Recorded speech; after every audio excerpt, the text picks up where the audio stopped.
काल साहेब संजय दिना पाटील यांनी पत्रकारांना मारहाणीचं आणि धमकी दिली.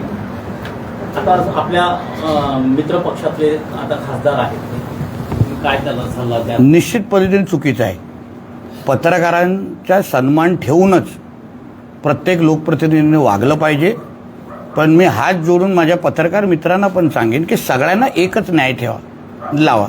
संजय दिना पाटील चुकले असतील तर संजय राऊत जेव्हा माईकवर थुकले ते पण चुकले होते, पण का भूमिका घेतली नाही तेव्हा बहिष्काराची?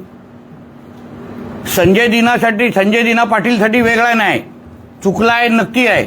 मग संजय राजाराम राऊतनी आपला असाच एका तरुण पत्रकाराचा माईकवर थुकलेला, त्याला काय सोडलं?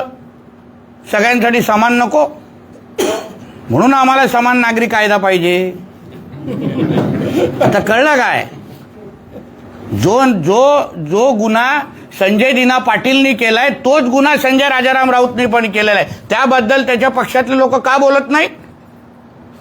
आमच्या देवेंद्र फडणवीस साहेबांनी, एकनाथ शिंदे साहेबांनी नाही बाजू घेतली संजय दिना पाटीलची, टीका केली. आमच्या सीएम साहेबांनी तर नाराजगी व्यक्त केली एकनाथ शिंदे साहेबांकडे की हा असं खासदार वागणं बरोबर नाही. मग संजय राऊत जेव्हा एका तरुण पत्रकाराच्या माईकवर थुकलेला तेव्हा महाविकास आघाडीच्या लोकांनी त्याला का नाही बोललं? सगळ्यांना समान कायदा असला पाहिजे ना.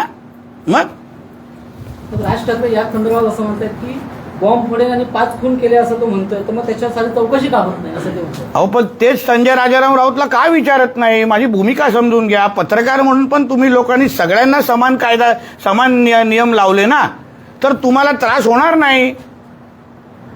एका संजय राजाराम राऊतला अगर तेव्हा थांबवला असता, दुसरा संजय दिना पाटील जन्माला आलाच नसता.